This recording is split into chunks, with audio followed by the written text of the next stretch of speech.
Hello everyone. अगर 2025 में आप एक सॉफ्टवेयर इंजीनियर बन के अपने जॉब की शुरुआत करना चाहते हैं, अपने करियर की शुरुआत करना चाहते हैं और इस टाइम पे कंफ्यूज हैं कि अपनी जर्नी को स्टार्ट कहाँ से करें, तो ये वीडियो बिल्कुल आपके लिए है। इससे पहले कि हम स्टेप बाय स्टेप इस बात को जाने कि कैसे एक सॉफ्टवेयर इंजीनियर बना जा सकता है, मैं आपको पहले एक मिथ क्लियर कर दूं कि ऐसा कहीं पे भी नहीं है कि आपको एक इंजीनियरिंग स्टूडेंट या इंजीनियरिंग पास आउट ही होना है या फिर स्पेसिफिकली कंप्यूटर साइंस की डिग्री ही चाहिए सॉफ्टवेयर इंजीनियरिंग में जाने के लिए। ऐसा बिल्कुल नहीं है। सॉफ्टवेयर डेवलपमेंट हमेशा ओपन टू ऑल है, जिसके पास भी स्किल आती है उसको डेफिनेटली जॉब मिल जाती है।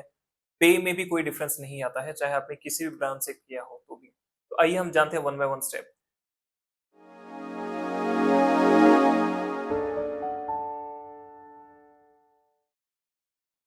सबसे पहले स्टेप वन, अपना पाथ चूज करें। यहाँ पर पाथ का मतलब है, देखिए सॉफ्टवेयर इंजीनियरिंग में भी मल्टीपल स्ट्रीम्स होते हैं। जैसे आप एक फ्रंट एंड डेवलपर बनना चाह सकते हैं, एक बैक एंड डेवलपर बनना चाह सकते हैं, एक full stack developer. Front end developer का मतलब होता है जो स्क्रीन आपको दिखाई देती है किसी भी सॉफ्टवेयर का, जो फ्रंट एंड यूजर को दिखाई देता है उस चीज को डेवलप करना। अगर आपको डिजाइन में इंटरेस्ट है, वेबसाइट डिजाइन, लेआउट, स्टाइलिंग, इन सब चीजों में आप इंटरेस्ट रखते हैं, तो आप डेफिनेटली इस चीज से स्टार्ट कर सकते हैं। फ्रंट एंड डेवलपर बनने के लिए आपको HTML, CSS या फिर वेब डिजाइनिंग जैसी चीजें आनी चाहिए। ये काफी हाई डिमांडिंग स्किल है। सेकंड हम आते हैं बैक एंड डेवलपमेंट पे। जो चीज आपको स्क्रीन पे नहीं दिखती है लेकिन उसके पीछे का जो लॉजिक होता है वो बैक एंड डेवलपमेंट में आता है। मोस्ट ऑफ द टाइम जब आप एक सॉफ्टवेयर इंजीनियर की इमेज अपने माइंड में क्रिएट करते हैं, आप उसे कोड करते हुए देखते हैं एक ब्लैक ब्लू या किसी भी स्क्रीन पे जिसपे सिर्फ लाइंस ऑफ कोड लिखे हुए होते हैं, वो होता है बैक एंड डेवलपमेंट। वैसा ही कुछ होता है। नेक्स्ट आते हैं हम फुल स्टैक डेवलपमेंट पे। फुल स्टैक डेवलपमेंट का मतलब होता है जो कि ऑलराउंडर हो, जिसको फ्रंट एंड बैक एंड सारी चीजें आती हो। बहुत सारी कंपनी एक मल्टीपल रोल्स, एक अलग फ्रंट एंड डेवलपर, एक अलग बैक एंड डेवलपर, इन सबको रखने की जगह एक फुल स्टैक डेवलपर रखना प्रेफर करती है, जो कि क्लाउड से लेकर सारी चीजों का ध्यान रख सके। इसके बाद आप AI इंजीनियर या फिर डेटा साइंस में भी ट्राई कर सकते हैं। ये टर्म आपने डेफिनेटली सुने होंगे, बहुत सारे लोगों को ये फैसिनेटिंग भी लगता है। बहुत सारे लोगों का ये रीजन भी हो सकता है सॉफ्टवेयर डेवलपमेंट में एंट्री करने का। तो आप डेफिनेटली ये ऑप्शन भी ट्राई कर सकते हैं। इसके अलावा आप वेब डेवलपमेंट या फिर एंड्रॉइड डेवलपमेंट से भी अपनी जर्नी की स्टार्ट कर सकते हैं। ये तो हुए स्टेप।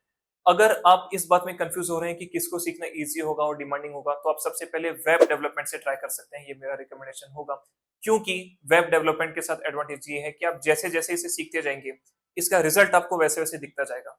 तो वो आपको मोटिवेट करेगा अपनी जर्नी को कंटिन्यू करने का। इसके अलावा आप पाइथन भी सीख सकते हैं, क्योंकि वो सीखना बहुत ईजी है। अब हम यहाँ से आते हैं स्टेप 2 पे। यहाँ तक मैं अज्यूम कर रहा हूँ कि आपने बिल्कुल डिसाइड कर लिया होगा कि आपको कौन से पाथ पे जाना है। अगर आपने अभी तक डिसाइड नहीं किया तो हमारा एक वीडियो है जिसमें हमने इस बात को क्लियर किया है, जो आपको डिस्क्रिप्शन में मिल जाएगा, आप वो डेफिनेटली देखिए। अब पाथ डिसाइड करने के बाद बात आती है लैंग्वेज को सीखने की।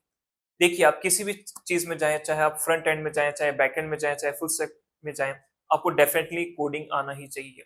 अब किसी किसी स्पेसिफिक फील्ड में मल्टीपल कोड्स की रिक्वायरमेंट होती है, मल्टीपल लैंग्वेजेस की रिक्वायरमेंट होती है।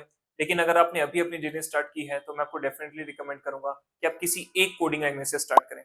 जैसे AI या फिर डेटा साइंस में पाइथन का यूज होना, वेब डेवलपमेंट में जावास्क्रिप्ट का यूज होना, या फिर जावा का यूज होना एंड्रॉइड डेवलपमेंट में। आप किसी भी एक लैंग्वेज को अच्छी तरीके से सीख सकते हैं। और यकीन मानिए, अगर आपको एक लैंग्वेज कोई भी आ गया, तो दूसरी लैंग्वेज को सीखने में बहुत ज्यादा डिफिकल्टी नहीं होगी। लेकिन रेदर देन बहुत सारे लैंग्वेजेस को एक साथ पकड़ने से बेटर है आप पहले एक लैंग्वेज से अपनी जर्नी शुरू करें। आप इन कोडिंग को सीखने के लिए मल्टीपल वेबसाइट्स का भी यूज कर सकते हैं, मल्टीपल प्लेटफॉर्म का यूज कर सकते हैं। इसके रिलेटेड भी हमने एक डेडिकेटेड वीडियो बनाई है, वो भी आपको डिस्क्रिप्शन में मिल जाएगा। अब हमने पार्ट डिसाइड कर लिया, कोडिंग सीख ली। थर्ड स्टेप, ये सबसे इंपॉर्टेंट स्टेप हो सकता है। यहां तक कोडिंग की सिर्फ हमने प्रैक्टिकल की बात की। यहाँ बात आता है एक कॉन्सेप्ट की जिसको बोलते हैं डेटा स्ट्रक्चर्स एंड एल्गोरिदम। ये सबसे इंपॉर्टेंट कॉन्सेप्ट होता है। कोई फर्क नहीं पड़ता आप किस स्ट्रीम में जाते हैं, कौन सा पाथ सिलेक्ट करते हैं, कौन सी लैंग्वेज सिलेक्ट करते हैं, ये कंसेप्ट एक मस्ट है। मैंने पर्सनली बहुत सारी कंपनियों में इंटरव्यू दिए हैं, एज अ फ्रेशर भी, एज अ एक्सपीरियंस भी। उनका फर्स्ट क्वेश्चन जो कोडिंग राउंड में होता है या फिर टेक्निकल राउंड में होता है, वो डेफिनेटली डेटा स्ट्रक्चर पे ही आता है। अगर आपको डेटा स्ट्रक्चर एंड एल्गोरिदम का कॉन्सेप्ट क्लियर है, तो आप डेफिनेटली आगे के कोड को भी क्रैक कर सकते हैं। डेटा स्ट्रक्चर में बहुत सारी चीजें, जैसे stacks and Q, trees and graphs, multiple type के डेटा स्ट्रक्चर हैं, वो आपको स्टडी करना पड़ेगा। सिर्फ स्टडी नहीं करना पड़ेगा, आपको पता होगा, पता होना चाहिए कि उसे इंप्लीमेंट भी कैसे करने हैं। किसी भी एक कोडिंग लैंग्वेज में अगर आपने डेटा स्ट्रक्चर को यूज करना सीख लिया, तो यकीन मानिए आपका आगे का सफर काफी इजी हो जाएगा। डेटा स्ट्रक्चर को सीखने के लिए और प्रैक्टिस करने के लिए बहुत सारे वेबसाइट्स हैं। आप W3 स्कूल्स भी डेफिनेटली रिफर कर सकते हैं, उसमें किसी भी लैंग्वेज में डेटा स्ट्रक्चर सीख के अपनी जर्नी को शुरू कर सकते हैं। अब हम आते हैं अपने थर्ड स्टेप पे। थर्ड स्टेप से पहले सबसे पहले आप ये एंश्योर कीजिए कि आप डेली 2-3 कोडिंग प्रॉब्लम सॉल्व कर पा रहे हैं, चाहे वो बहुत बेसिक लेवल के हो या फिर जैसे भी हो। वो करने के बाद आपको अपना एक प्रोजेक्ट बना के ट्राई करना चाहिए। यहाँ मैं अज्यूम कर रहा हूँ कि या तो आप एक कॉलेज स्टूडेंट हैं या फिर एक जॉब सीकर हैं, या फिर अगर आप थोड़ी बहुत एक्सपीरियंस भी हैं या फिर आप एक नॉन टेक बैकग्राउंड से आते हैं, तो आपका प्रोजेक्ट आपको फर्स्ट जॉब दिलाने में बहुत ज्यादा हेल्प करेगा। आप प्रोजेक्ट एक बेसिक एप्लीकेशन से शुरू कर सकते हैं। आप एक कैलकुलेटर का प्रोग्राम बना के देख सकते हैं। अगर आप वेब डेवलपमेंट में है तो कोई वेदर प्रोग्राम बना के देख सकते हैं। अगर आप पाइथन है तो कोई एआई के रिलेटेड जैसे एक चैटबॉट बना के ट्राई कर सकते हैं। इनको ट्राई करने के बाद इन्हें आपके पोर्टफोलियो में जोड़ने के बाद इसका काफी ज्यादा इंप्रेशन पड़ता है आपके रिक्रूटर पे। इसके अलावा आप जिस भी प्लेटफॉर्म पे अपनी कोडिंग को सीख रहे हैं, आप उस पे अपना एक पोर्टफोलियो भी क्रिएट कर सकते हैं, अपने सारे कोड को वहां पे कर सकते हैं। फॉर एग्जाम्पल, अगर आप हैकर रैंक से सीख रहे हैं, जो मेरा पर्सनली रिकमेंडेड वेबसाइट है, अगर आपको कोई भी कोडिंग सीखना हो तो उस पे आपको रैंकिंग मिलती है, स्टार्स मिलते हैं based on the difficulty of the problems that you have solved. उसे आप अपने सीवी में भी मेंशन करते हैं। इसी के साथ आता है हमारा पांचवा स्टेप। ये है आपका लिंक्डइन रेज्यूमे या फिर आपका जॉब प्रोफाइल को ऑप्टिमाइज करना। अब यहाँ पे जब आप कुछ प्रोजेक्ट्स बना चुके हैं, कुछ प्रोजेक्ट्स के कंसेप्ट आ चुके हैं आपको प्रोग्रामिंग के, तो आप अचीवमेंट्स में या फिर प्रोजेक्ट्स में डेफिनेटली उन्हें मेंशन कर सकते हैं। एक बात का बिल्कुल ध्यान रखना, आपने जिस भी प्रोजेक्ट को जिस भी लैंग्वेज या जिस भी कॉन्सेप्ट से बना है उसको बिल्कुल मेंशन करें, क्योंकि ज्यादातर रिक्रूटर्स कीवर्ड से सर्च करते हैं। जैसे अगर किसी को पाइथन या फिर वेब डेवलपमेंट चाहिए तो वो उन कीवर्ड से सर्च करते हैं। तो डेफिनेटली इस बात को मेक श्योर करें कि आपके प्रोजेक्ट में उन टेक्नोलॉजीज का नाम भी आ रहा है जिनको यूज करके आपने उस प्रोजेक्ट को बनाया है। इसके अलावा अपनी सीवी को बहुत ही नीट एंड क्लीन रखें। उसमें अचीवमेंट्स के अलावा स्किल्स सेट में आपको डेफिनेटली प्रोग्रामिंग और जो भी आपने सीखे हैं सेट्स को उसको मेंशन करें। अब हम आते हैं अपने सिक्स स्टेप पे, जो है सबसे इंपॉर्टेंट, जॉब इंटरव्यूज को क्रैक करना। देखिए, जब भी आप किसी भी डेवलपर रोल के लिए जाते हैं उसमें बेसिकली 3 राउंड होते हैं एज अ फ्रेशर। एक होता है टेक्निकल राउंड, एक होता है कोडिंग राउंड, और सबसे लास्ट में आता है आपका एचआर राउंड, जो आपको पता ही होगा। अब टेक्निकल और कोडिंग राउंड कोई पहले कोई बाद में भी हो सकता है, लेकिन इनके फॉर्मेट्स काफी कॉमन होते हैं।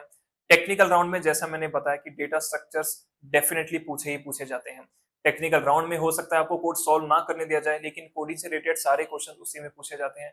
उसमें मेक श्योर किया जाता है कि आप किसी प्रॉब्लम का सोल्यूशन फाइंड करने के लिए एल्गोरिथम्स बना सकते हैं या फिर नहीं, आपने जो कोडिंग सीखा उसको यूटिलाइज कर सकते हैं नहीं, उसके बेसिक कॉन्सेप्ट्स आपको पता है नहीं, डूज एंड डोंट्स पता है या नहीं। इसके बाद जब आती है कोडिंग की, कोडिंग में कुछ सैंपल क्वेश्चंस हैं जो कि हर इंटरव्यूज में मोस्टली पूछे जाते हैं। जैसे आपने देखा होगा, एडिशन का प्रोग्राम पूछा जाता है। कुछ केसेस में इस टाइप के प्रॉब्लम स्टेटमेंट भी होते हैं कि आपको एक स्टार से बना हुआ पिरामिड बनाना होता है। ऐसे जेनरिक ही क्वेश्चंस हैं, आपको मुश्किल से 5-10 क्वेश्चंस ऐसे मिलेंगे जो इनमें से 2-3 हर इंटरव्यूज में पूछे जाते हैं। स्पेशली अगर आप इनको क्रैक कर सकते हैं तो डेफिनेटली आप इससे रिलेटेड अगर कोई अलग क्वेश्चन भी इंटरव्यू में पूछा जाए या फिर कोडिंग राउंड में पूछा जाए तो आप उसको आप डेफिनेटली क्लियर कर सकते हैं।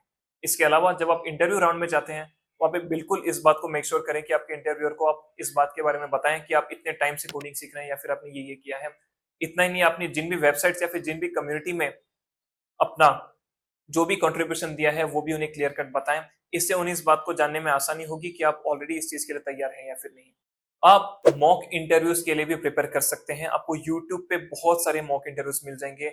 मोस्टली जैसे मैंने कहा, कंपनियों के फॉर्मेट सेम ही होते हैं इंटरव्यू के एज अ फ्रेशर, तो आपको वहां से मिल जाएगा। इसके बाद हम आते हैं अपने नेक्स्ट स्टेप पे, जो कि है इंटर्नशिप या फिर जॉब। जब आप स्टार्टिंग में ढूंढते हैं जॉब, अगर आप कॉलेज गोइंग स्टूडेंट ही हैं, अगर आप एक इंटर्नशिप कर लेते हैं कहीं पे तो वो आपको बहुत ज्यादा हेल्पफुल करेगा। देखिए, आप जहाँ पे जितनी भी कोडिंग सीखे या फिर जो भी स्किल सीखे, सबसे ज्यादा एक्सपीरियंस आपको तब आएगा जब आप रियल वर्ल्ड प्रोजेक्ट्स में काम करेंगे और उसको इम्प्लीमेंट करेंगे।